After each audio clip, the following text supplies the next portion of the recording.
A lo largo de la historia, distintas tradiciones exploraron diferentes caminos en la búsqueda del despertar, de nuevos niveles de sensibilidad e inteligencia en el ser humano. La tendencia visionaria de la mente es la que ha acumulado la mayor experiencia en esta dirección. Su clara comprensión de la relación entre las excitaciones corporales y los estados de conciencia la ha llevado a indagar profundamente en los llamados estados meditativos y contemplativos del cerebro. No es posible avanzar en la indagación de las potencialidades del sistema nervioso y en la confluencia de las tendencias objetivas y subjetivas de la mente sin considerar con extrema seriedad el estado de meditación. Llamaremos al estado de meditación al estado que se manifiesta en el cerebro cuando entra en plena sintonía con el movimiento profundo de lo que es. Este movimiento no es el de las cosas tomadas aisladamente. No tiene divisiones, membranas o velos que lo separen en compartimientos estancos y den lugar a procesos de acción y reacción. Es movimiento porque es creación, resonancia, conexión, flujo, explosión, pero no lo es en el sentido de que no va de aquí para allá en una dirección determinada. Todas las direcciones posibles son sus direcciones simultáneamente. David Bohm lo llama holomovimiento, un movimiento total e indiviso, con múltiples niveles y dimensiones internas, que aparece direccionado yendo de aquí para allá y de allí para acá, solo desde el punto de vista de una conciencia focalizada, o que en algún modo se separa de ese movimiento global del cual esencialmente forma parte. Indagar en el verdadero significado del estado de meditación implica comprender muy a fondo la relación entre las divisiones propias de la actividad interna del cerebro y las que éste percibe en el mundo externo. ¿Qué es lo que genera la apariencia objetiva de la realidad? Objetiva significa radicalmente separada del organismo que la percibe. A su vez, nítidamente dividida en un conjunto de entidades claramente distinguibles entre sí. Para que aparezca un objeto ante la conciencia, debe haber una actividad inteligente, un sujeto, que se perciba a sí misma radicalmente separada de él. Y al mismo tiempo, objeto implica un contorno claramente delimitado, algo definitivamente separado y separable, del entorno conformado por una colección de otros objetos. El cerebro en su funcionamiento evolutivamente condicionado es el que genera las divisiones que percibe entre sujeto y objeto, diferentes objetos separados entre sí, diferentes sujetos independientemente de los unos de los otros, pasado y futuro, etc. Para que se manifieste el verdadero estado de meditación, el cerebro debe entrar en una dinámica global que carezca internamente de toda reacción divisiva, de modo tal que en lo externo tampoco aparezca su división equivalente.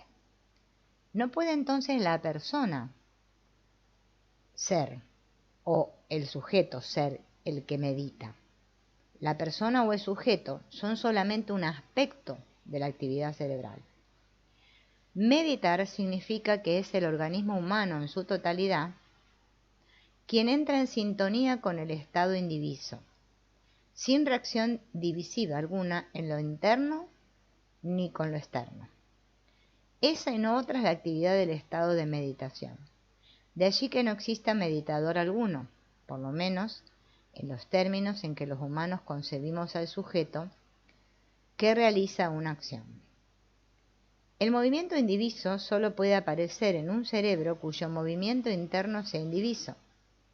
Es decir, que en tal cerebro haya florecido neurológicamente un estado de resonancia global en el que la totalidad de las células del sistema nervioso, organizadas evolutivamente en distintos subsistemas, participen sin reaccionar y sin aislarse unas de otras. Podemos preguntarnos por qué el cerebro humano no entra espontáneamente en un estado de resonancia global. Bueno, la primera razón tiene su fundamento en que nuestro sistema nervioso contiene plegados dentro de sí a los distintos sistemas nerviosos que le precedieron. Estos sistemas fueron incrementando su complejidad de manera progresiva, pero conservaron sus estructuras básicas. Se convirtieron en los distintos subsistemas que conforman el cerebro humano actual como totalidad. Si nos limitamos a su apariencia animal, conscientes de que esto es una simplificación, podemos decir que el cerebro es una triple flor. Es reptilia, mamífera y antropoide, que aparentemente aún no ha terminado de establecer todas las conexiones posibles entre sus tres módulos evolutivos fundamentales. Es en el marco de esta limitación profunda que el cerebro humano ha desarrollado su actividad y realizado todos sus aprendizajes. La coexistencia armónica de estas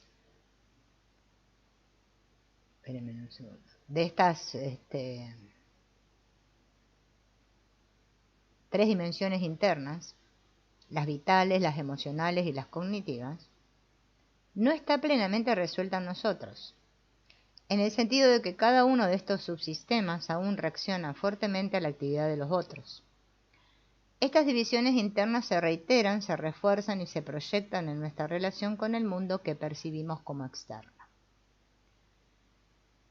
En un segundo nivel, al mismo tiempo que los humanos fuimos construyendo las formas externas o objetivas de la civilización, la actividad cerebral se fue aislando progresivamente de la dinámica de la vida circundante y quedó envuelta en sus construcciones subjetivas. Los humanos habitamos en la inmensa caverna generada por la actividad simbólica y en su equivalente externo, el territorio, moldeado por la actividad de la civilización. Este aislamiento aparentemente protector ha introducido enormes fragmentaciones en nuestra percepción de la trama de lo real, que en sí misma, lo real, no está dividido. Podemos pensar que la maravillosa sustancia cerebral se vio obligada a realizar este movimiento con el fin de protegerse y coordinarse. La prodigiosa sensibilidad y complejidad del sistema nervioso humano se desarrolló sobre la base de pulsiones y terrores ancestrales de origen animal. Esta dualidad inherente al hecho de ser animales mentales generó un conjunto inevitable de reacciones contractivas en sentido inverso a la creciente sensibilización. Y en esa contracción, el cuerpo-cerebro desarrolló un sinnúmero de estrategias y construcciones de finalidad, al mismo tiempo protectora y expansiva. Una de las principales estrategias de esta burbuja protectora expansiva ha sido la de generar una identidad virtual que siente un inmenso orgullo en sentirse apartada y diferente de todo aquello que percibe. Esta intensa sensación de identidad separada anhela continuar con su actividad constructiva, imprimiendo su presencia indeleble en el tiempo. Esta dinámica incesante, ¿saben cómo se llama? Pensamiento. Está orientada funcionalmente hacia la percepción y manipulación de objetos, y dentro de su continuo y cambiante flujo genera la sensación de que existe una entidad permanente que se separa de los objetos que percibe. El flujo del pensamiento se divide a sí mismo en una búsqueda simultánea de objetividad absoluta y de una subjetividad igualmente absoluta que supone independientes. Es decir, no puede concebirlas como estructuralmente relacionadas. La burbuja separativa creada por el cerebro, de base animal, remata en esta peculiar articulación interna que denominamos yo. La sensación de identidad personal constante y separada es un constructo interactivo que surge de la necesidad de generar cerebros con suficiente autonomía como para resistir la presión social que ejercen los demás cerebros. Esto ha sido y es evolutivamente necesario a fin de generar suficientes variaciones creativas como para contrarrestar la inercia de lo colectivo hacia la uniformidad. Lo que llamamos yo es el producto de un doble aislamiento. El primero es el aislamiento del pensamiento colectivo respecto de la trama inteligente de vida del planeta. Y el segundo es el aislamiento de cada cuerpo-cerebro particular con respecto a los demás cuerpos-cerebros en interacción. En ese doble movimiento es donde surge evolutivamente el sentido de importancia personal, con un consecuente orgullo y anhelo de inmortalidad separada. El sistema nervioso, que se revela ante la complejidad de la vida, que lo incluye y lo trasciende, se ata a este patrón de aislamiento, construcción que él mismo ha generado.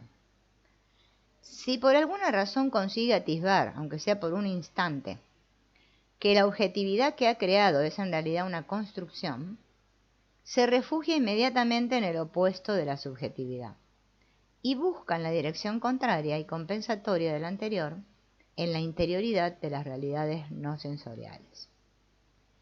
En este segundo movimiento, el cerebro aprende acerca de sí mismo de una manera completamente diferente a la que proviene de su impulso técnico objetivo.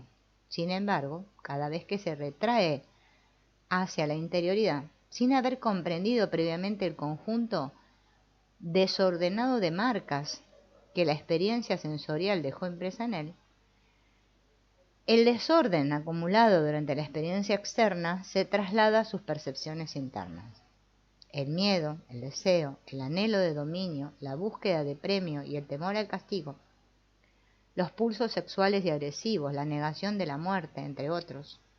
Toda la experiencia que podemos llamar externa no fue comprendida aún en el momento de retirarse a la experiencia interior, y mucho menos fueron agotados los impulsos relacionados con ella. Y cuando esto sucede, la conciencia introvertida suele llamar meditación a la actividad de un sujeto que se abstrae de los inputs sensoriales directos. La concentración, la búsqueda subjetiva volitiva del cese del pensamiento, la visualización, la ensoñación, la repetición de mantras, son un conjunto de actividades que han tomado el nombre de meditación. Lo que no se advierte es que las experiencias que nacen de estas actividades están intensamente teñidas por todo aquello que aún permanece incomprendido acerca de la experiencia externa que ha sido artificialmente negada y reprimida. De aquí provienen un sinnúmero de experiencias acerca del mundo interno, que tienen un alto valor intrínseco, pero que en última instancia son meramente complementarias a lo aprendido en la dirección hacia lo externo. Nacen de una reacción a la experiencia objetiva, pero están basadas en la misma ilusión de separatividad que teñía las experiencias externas. Y al escapar del mundo externo incomprendido, la conciencia interna da un brusco salto en busca de lo incondicionado y lo absoluto. Pero esta búsqueda está inevitablemente cargada de ilusiones porque el buscador se niega a aceptar que es la misma entidad psíquica, esa que antes temía, luchaba y sufría en las complejas peripecias del mundo objetivo, la que ahora se retrae de él. Lo que la mayoría de las tradiciones de meditación parecen haber olvidado es la importancia radical del vínculo en la percepción. Solo la comprensión profunda de la dimensión vincular de la existencia puede conducirnos hacia lo indiviso y disolver al mismo tiempo el llamado hechizante de la objetividad, sensorialidad caótica, maya, para los hindúes, y el anhelo titánico de trascendencia absoluta, Shiva. Es por esto que se encuentra tan arraigada la interpretación distorsionada de la meditación, en la que el cerebro pugna por evitar que se presenten objetos en la mente, ¿no?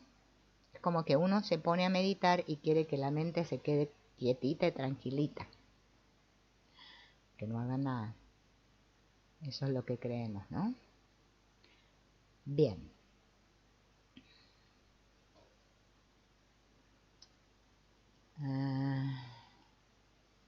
Retrasar. Bien. Entonces, esta actividad no es realmente meditación, sino que se llama concentración. Se trata de un entrenamiento en excluir percepciones indeseadas basado en la focalización en aquellas deseadas.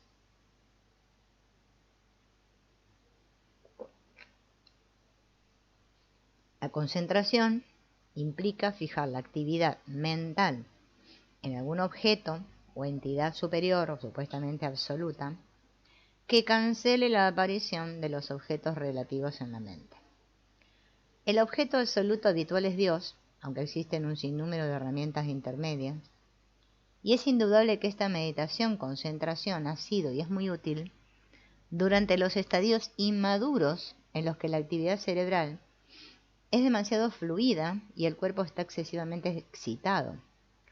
Pero cualquier persona que haya realizado algún estudio relativamente complejo y sistemático, como una carrera universitaria de tipo científico, tiene desarrollada en gran medida esta capacidad, e insistir en ella es un error de consecuencias más serias de lo que imaginamos. Los senderos más oscuros de la inteligencia se basan en la concentración mental y son absolutamente incapaces de acceder a la verdadera meditación. Aunque no profundicemos ahora en esto, es importante darse cuenta de que cuanto más se insiste en la concentración mental, más se refuerza la voluntad con el inevitable fortalecimiento del yo. ¿Escucharon esto, no? Se trata de un camino de poder que, más allá de las motivaciones conscientes de la persona, se interna en un sendero que lleva al aislamiento. Desandar esta tendencia mental es una tarea más ardua y costosa de lo que podemos llegar a creer. Bien. En este movimiento de introversión, la inteligencia ha quedado atrapada en una reacción que le impide percibir que el sujeto es en realidad un objeto más dentro del universo de objetos del cual se retrajo. Eso es harto difícil. Soy un granito de arena dentro de millones de granitos de arena, pero yo me creo que soy un granito de arena especial. Y eso es lo que me impide meditar. Bien, la noción sensación de sujeto surge del mismo plano de actividad mental que creó el mundo objetivo. Una de las mayores limitaciones de la tradición hindú es la de definir la actividad externa de la mente simplemente como objetiva.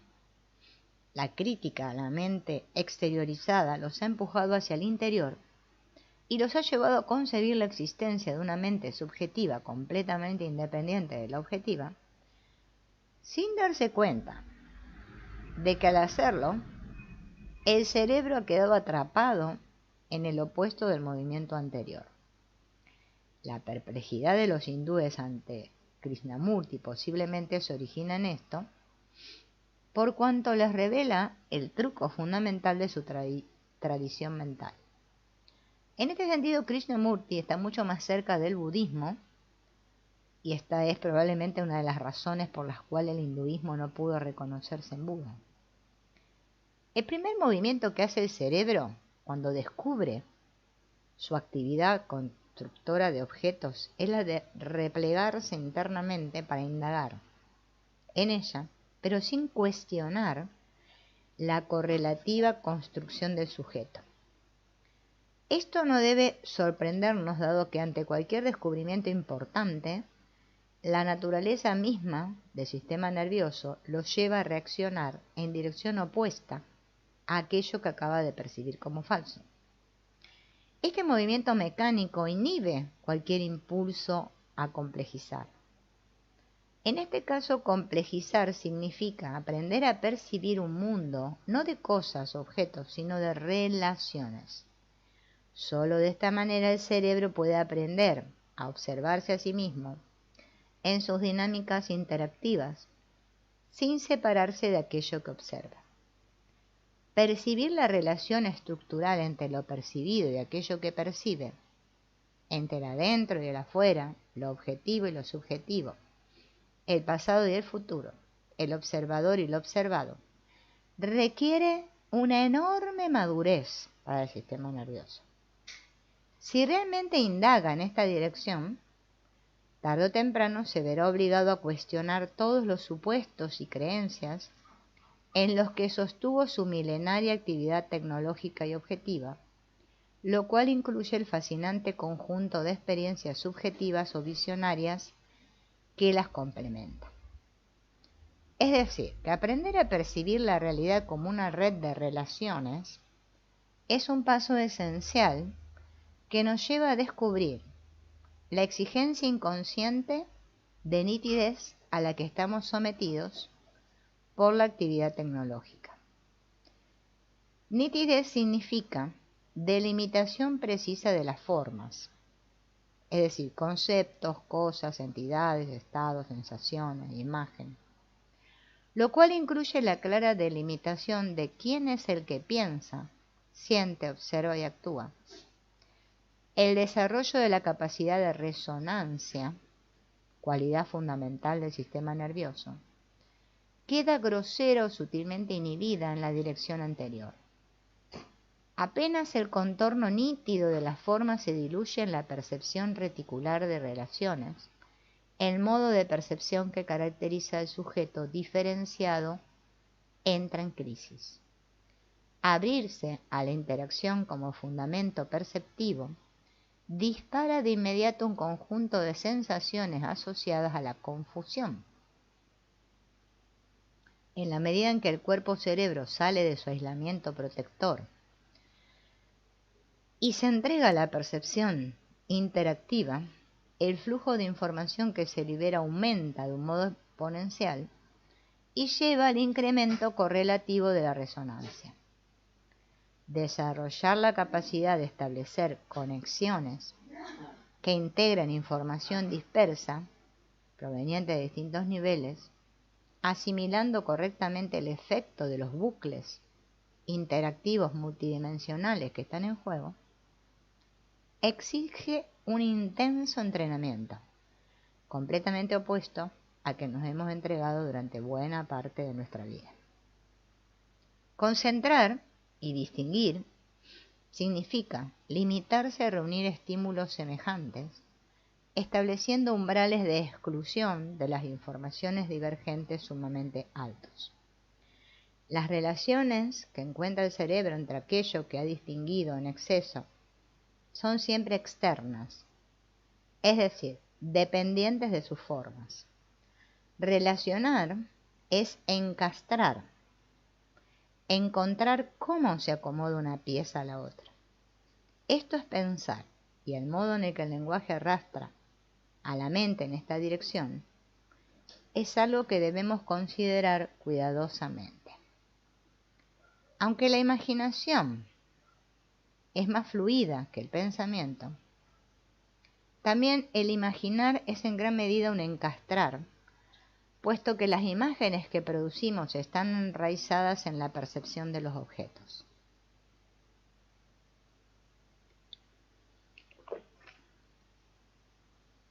La resonancia que surge de los encastres amplifica mágicamente los significados. De esta manera, ellos pueden ir mucho más allá de su plano habitual e imbricarse con los sentimientos, las sensaciones e incluso con la acción. En el canto y en la poesía, las resonancias originadas en el plano de los encastres se combinan con las que provienen de niveles mucho más amorfos y complejos.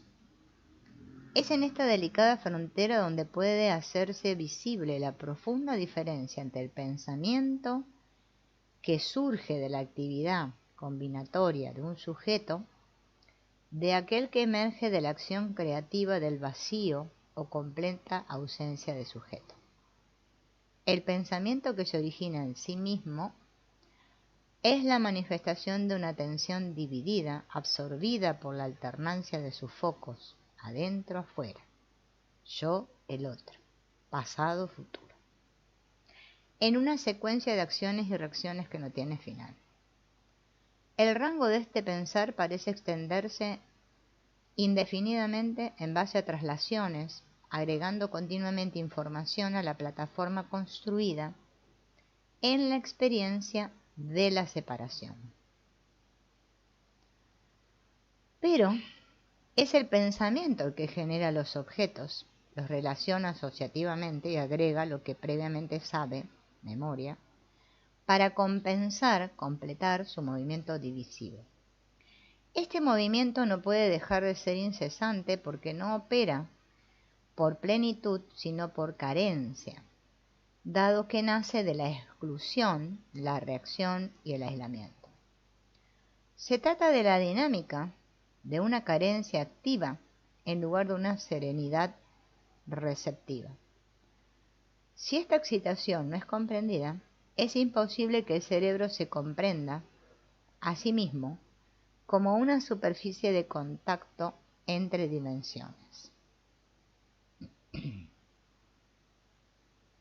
El autoaislamiento evolutivo del cerebro está organizado primariamente por un conjunto de tabúes y leyes protectores y reguladores, muchos noes, que generaron, a su vez, un conjunto de creencias ilusorias en tanto opuestos compensatorios. Cuando el sistema nervioso madura, es como un niño que súbitamente se entera de cuán dura es la realidad de la que hasta ahora se veía protegido. Si el niño es muy sensible, temeroso y lleno de ilusiones, y depende en exceso de la cálida sensación de estar envuelto en un otro protector, la cruda realidad será percibida con horror. Para la mente humana que creció en el aislamiento, la verdad del ser es el horror.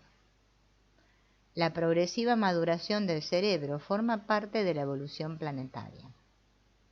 La mente humana tiene potencial para emerger de su actual estado infantil como parte de un proceso que va mucho más allá de nosotros. Pero esto implica la caída irreversible de nuestras construcciones autoprotectoras, así como la verdad acerca de las interacciones sociales en las que se encuentra inmerso son casi insoportables para un niño. La realidad cósmica de la que formamos parte es insoportablemente ajena a todas las ideas, creencias y anhelos acumulados a lo largo de nuestra historia.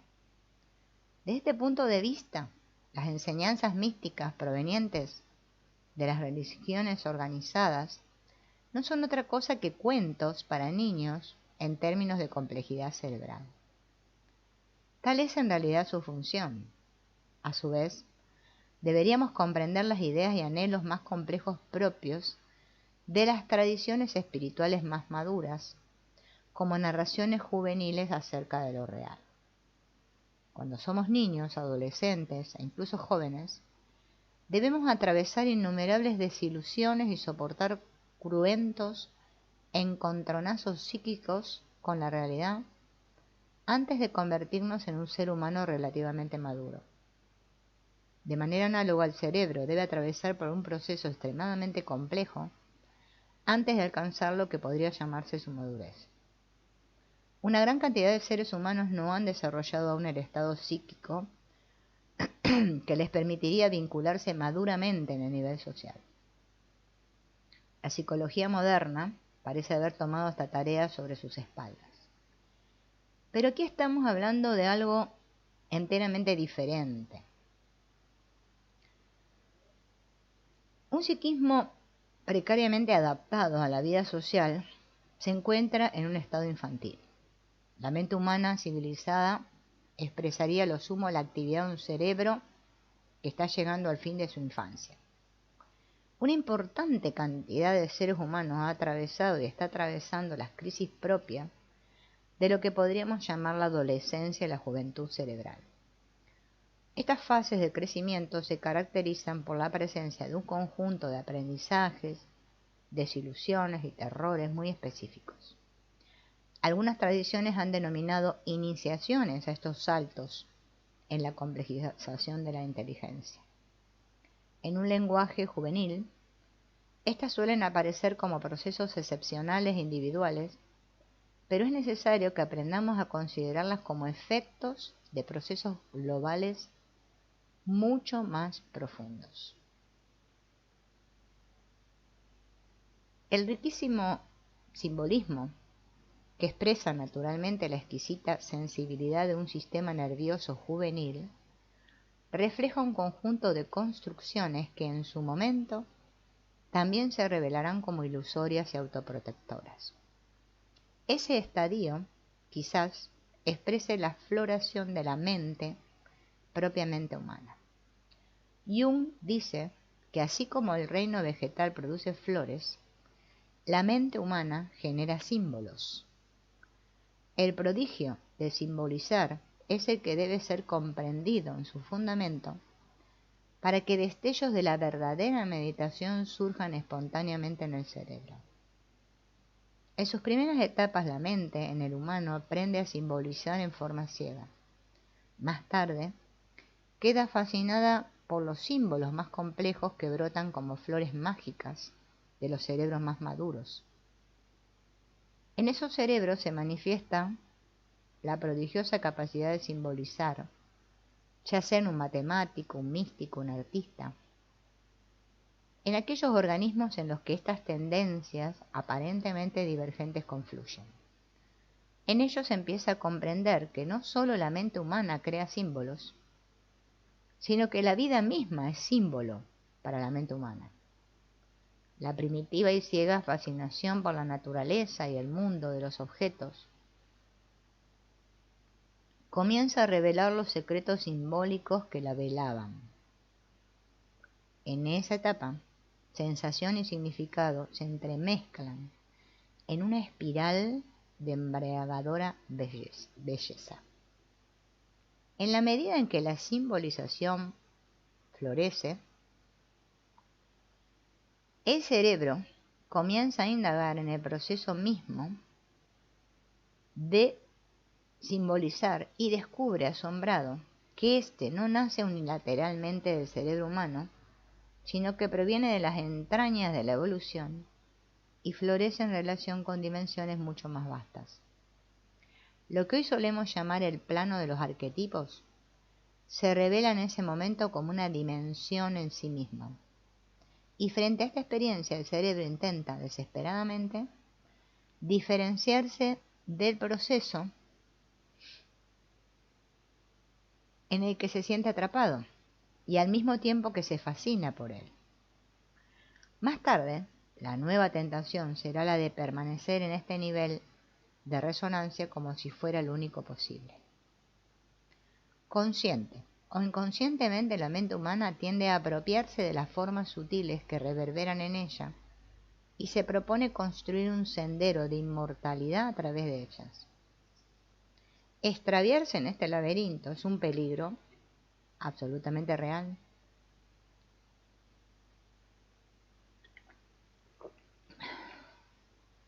Y una tentación muy concreta para la mente, que aún anhela alcanzar la permanencia de una forma indestructible, sin advertir que esto significa aislarse dentro de un rango muy limitado de información.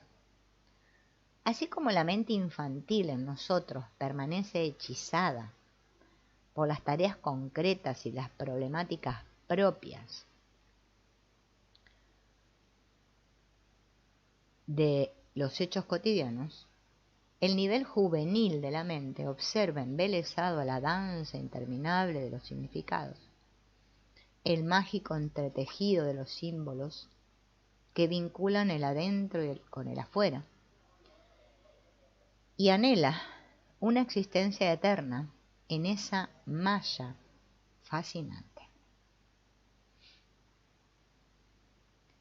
En el Evangelio cristiano hay un pasaje en el que Jesús, tras encontrarse con un joven rico, le dice a sus discípulos: Es más fácil que un camello atraviese el ojo de una aguja que un rico entre en el reino de los cielos. El joven rico simboliza el estado previo a la primera gran diferenciación respecto de la mente humana que conocemos. El encuentro con el nivel crístico expresa el momento en el que se produce la percepción directa de la presencia del amor como fundamento del ser, no como una idea, un ideal o un sentimiento, por complejos y maravillosos que estos sean, sino como una inteligencia operante, mucho más allá de la actividad del pensamiento, el sentimiento y la imaginación.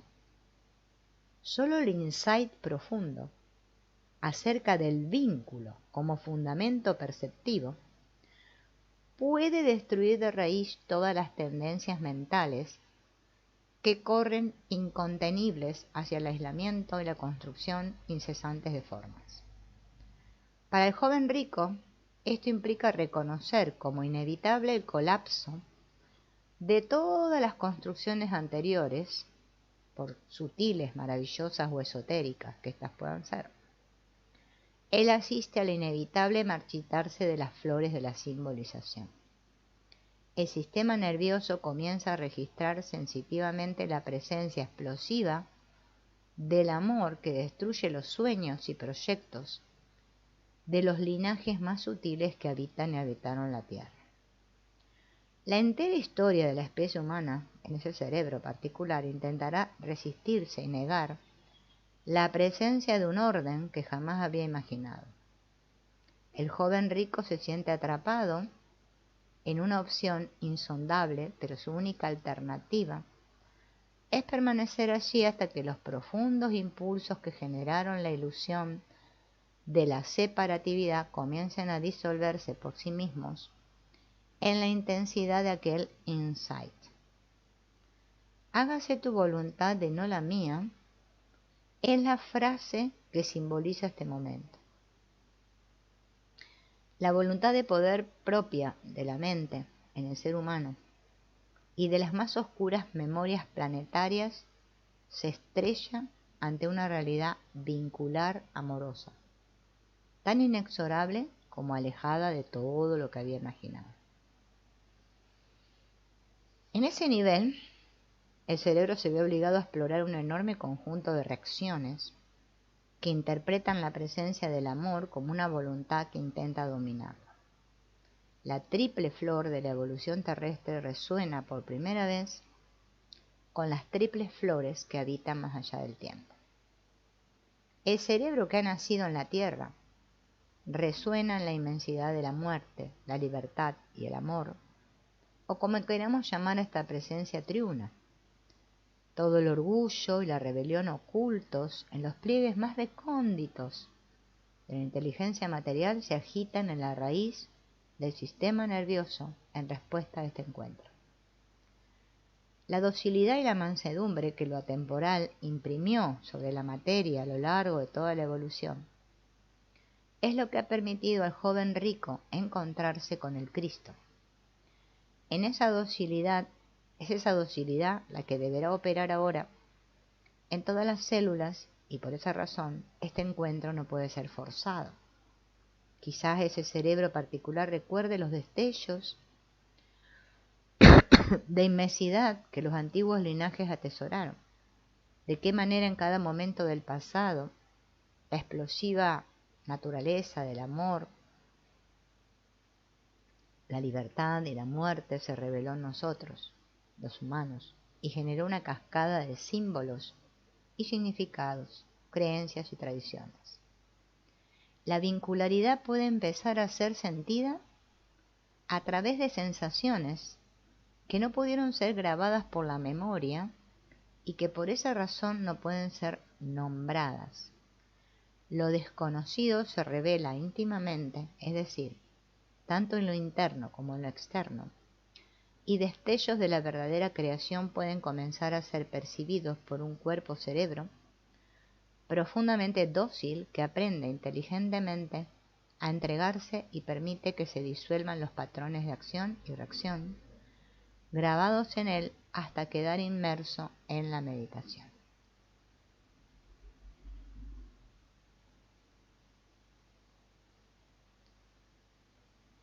Nosotros solemos olvidar que nuestra inteligencia es una propiedad emergente que proviene de una inteligencia que la precede evolutivamente. Al decir que la precede, la linealidad de nuestros procesos mentales suele ubicar automáticamente a la actual conciencia humana en un plano superior y más complejo que aquello que entiende como anterior y por debajo. Llamamos inconsciente y ciega a toda inteligencia que el cerebro humano no pueda traducir, explicar o imaginar en términos conscientes. El nivel racional y consciente de sí mismo se concibe como la inteligencia más alta y compleja del universo, lo cual, si se piensa seriamente solo por un instante, es algo tan absurdo que lleva a la pregunta de cómo es posible que semejante idea se sostenga. ¿Qué clase de discurso o conversación cerrado sobre sí mismo permite que tal afirmación tenga sentido? Otras direcciones del pensamiento no dudan de la existencia de una inteligencia mucho más compleja que la humana, ya sea bajo la forma personalizada de una superconciencia divina o de manera más abstracta. Sin embargo, estas tradiciones, por lo menos, imaginan implícitamente a esta superconciencia como una ampliación al infinito de la conciencia humana y no como una inteligencia de características inimaginables para nosotros y que por eso mismo sigue caminos que no tienen ninguna congruencia directa con la autoconciencia que conocemos. Entonces hay que percatarse que hemos puesto los procesos conscientes y la conciencia de sí mismo como el logro máximo de la evolución. Esta es una creencia muy común, el decir que el universo llegará a ser consciente de sí en algún momento por nuestro intermedio y que esta es incluso la meta de la evolución. Este tipo de creencias son bastante sospechosas, por cuanto es evidente que nos otorgan un protagonismo central, que los procesos autoconscientes sean solo una bifurcación funcional de la inteligencia destinada a articularse en sistemas mucho más vastos, es algo que no solemos considerar. Pero más allá de discusiones que podrían ser tachadas de metafísicas, estos supuestos tienen consecuencias muy directas para la maduración de la inteligencia en nosotros. Hemos acumulado pruebas irrefutables que demuestran que el contenido de cualquier idea ha sido generado microsegundos antes de que ésta se manifieste como tal a nivel consciente. El procesamiento inteligente de la información en los niveles sinápticos, neuroquímicos y cuánticos del cerebro es claramente anterior a la formulación consciente de sus contenidos, tanto en el nivel de las imágenes como en el verbal.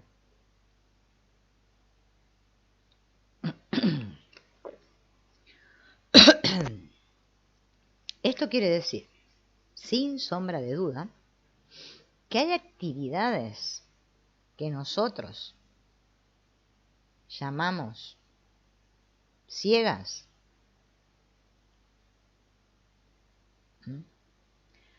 o inconscientes, que expresan una inteligencia más compleja que la conciencia que es consciente de sí. Como ya lo ha demostrado Bateson, esta última es solo la pantalla de la computadora. Cualquiera de nosotros sonreiríamos tiernamente si una pantalla afirmara orgullosa que es la parte más compleja y evolucionada de los sistemas cibernéticos.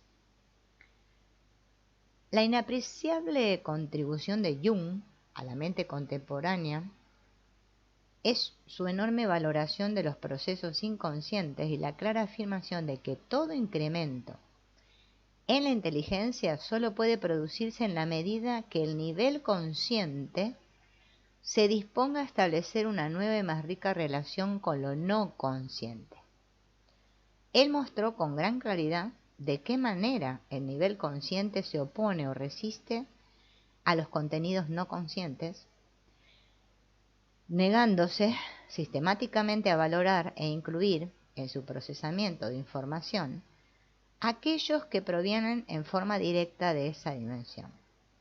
Esto es, no simplemente a través de interpretaciones o racionalizaciones que supuestamente conviertan a todo lo inconsciente en consciente, sino aprendiendo a sumergirse y dejarse impregnar sabiamente por ellos.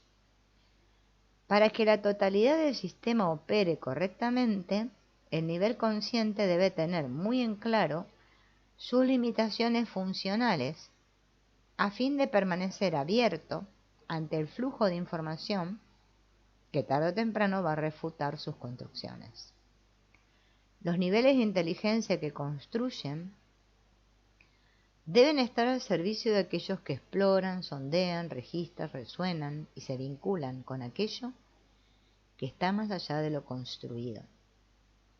Este es el mensaje profundo de todas las tradiciones sapienciales o visionarias. Sin embargo, como este proceso aparece bajo la forma de entrega a la divinidad, a los dioses, al alma, a los ángeles, los espíritus, o a lo que fuera, no queda clara la relación entre el nivel consciente y aquello que no lo es en el cerebro. Esas figuras, alma, Dios, son inconscientemente concebidas a imagen y semejanza de la identidad consciente, solo que superiores, solo después de que el cerebro, no la persona, el cerebro, se ha percatado que todas estas entidades y divinizaciones son constructos o correspondencias adentro afuera, proyecciones, símbolos, arquetipos, bajo las cuales aparecen los niveles de información más complejos, puede empezar a aclararse la posición del nivel consciente en el proceso de florecimiento de la inteligencia en el ser humano.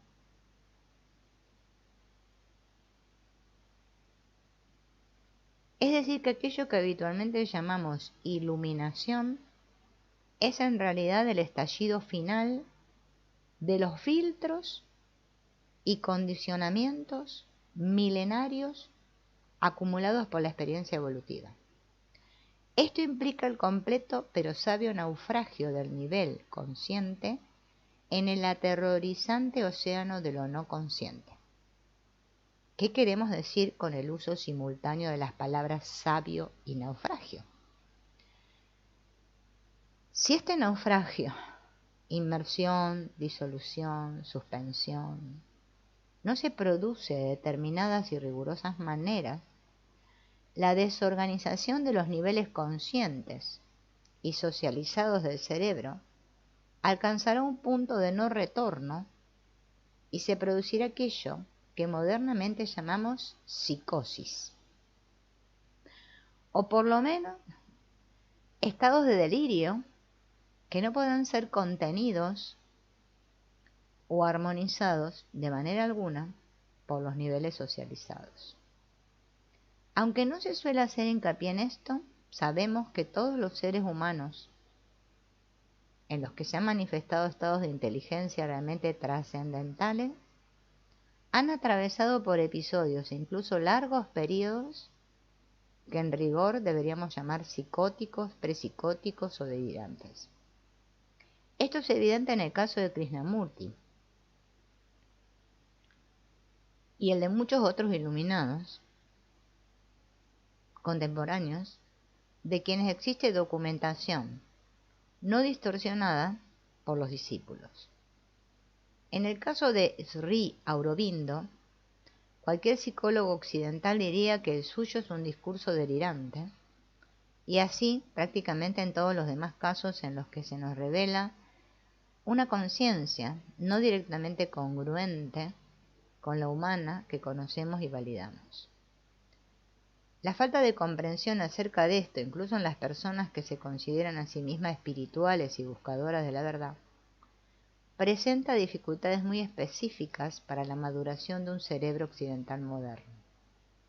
El contexto simbólico de referencia que nos organiza inconscientemente es el racional científico, asociado a la idea de individuo, y superpuesto a una espiritualidad íntimamente ligada a la existencia de un Dios único, masculino, y definidamente personal, omnipotente y omnisciente.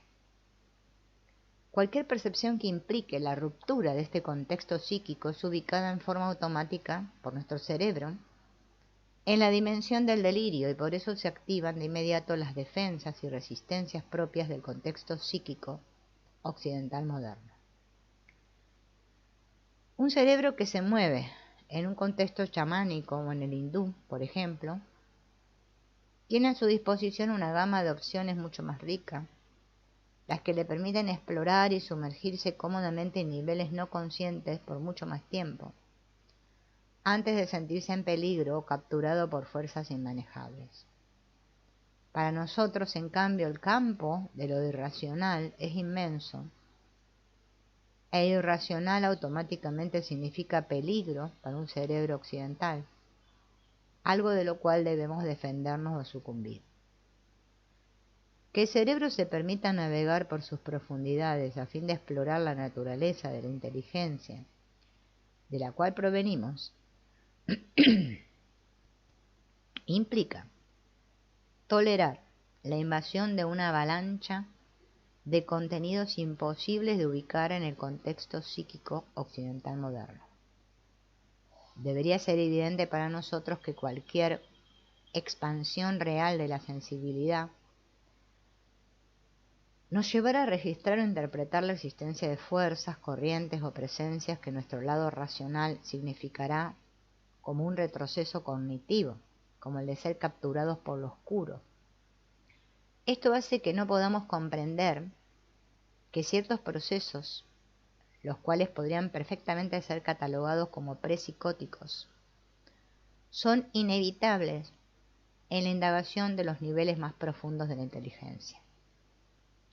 Ingenuamente, creemos que la maduración evolutiva de la inteligencia significa una máxima e inmediata claridad. La misma palabra iluminación o expansión de conciencia contiene esta idea subyacente. En realidad deberíamos decir claridad en relación a la verdadera naturaleza de la inteligencia de la cual provenimos. En otras palabras, entregarnos incondicionalmente a niveles que trascienden por completo las capacidades de la pantalla consciente. En todo occidental habita un idealista que cree ingenuamente en la posibilidad de transformaciones instantáneas e indoloras, absolutamente desprovistas de cualquier confusión.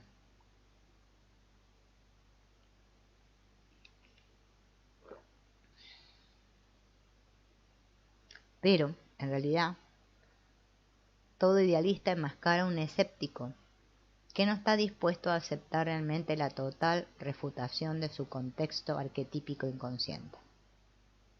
Jung es un ejemplo claro de esto.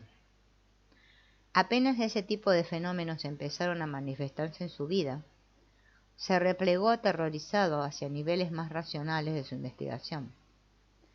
Y por otra parte se negó a aceptar siquiera la posibilidad de la extinción de la conciencia individual en el cerebro. Es bastante curiosa su tendencia a validar casi incondicionalmente las construcciones de los alquimistas que conocía a través de los antiguos tratados, y al mismo tiempo con qué fuerza se negaba a aceptar los contenidos concretos de las percepciones esotéricas de sus contemporáneos, por ejemplo el caso de Alice Bailey, por ejemplo, así como su rechazo liso y llano de la perspectiva oriental con respecto al yo, incluyendo en esto a Buda y Krishnamurti. Este tipo de percepción era algo inaceptable para Jung. Un cerebro occidental moderno debe investigar muy a fondo estas resistencias a lo desconocido, propias de grandes mentes como la de Bateson o Jung. Debemos considerar estas resistencias como algo interno, es decir, como propias de todos nosotros.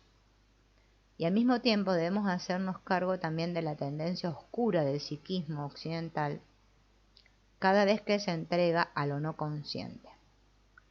Me refiero a individuos como Aleister Crowley, Miguel Serrano o Julius Evola, la oscilación entre una indagación profunda, pero que expresa el pánico, el desborde, propio de una posición excesivamente racional, y la intoxicante avidez de poder de aquellos que han osado ir más allá de esta resistencia. Es un indicador claro de la idiosincrasia particular de la mente occidental. Es posible que esto responda a una carencia cardíaca, una falta de espacio psíquico amoroso, que impide la confluencia de los opuestos que la percepción separativa generó. La presencia de la autoridad y su opuesto, la rebelión, son muy fuertes en el trasfondo occidental de la mente. Y esto hace que el cerebro no se atreva a indagar libremente en los niveles más profundos y oscile por demasiado tiempo entre las contradicciones de la senda cognitiva, mental y los caminos de poder. Sin la apertura plena del espacio cardíaco, el yo hegemoniza el proceso fijándole un techo infranqueable. El nivel inconsciente debe aprender a entregarse por completo a un proceso inteligente que no puede ni debe ser controlado. Debe aprender a entretejerse con lo incontrolable. Esta es probablemente la tarea suprema de la conciencia humana en este tiempo, y en ella es evidente que la voluntad, que tanto valora nuestra civilización, no tiene lugar alguno. Bien. Bueno, después comienza a hablar de un movimiento de deshacerse y reiniciarse, ¿vieron? Como la computadora.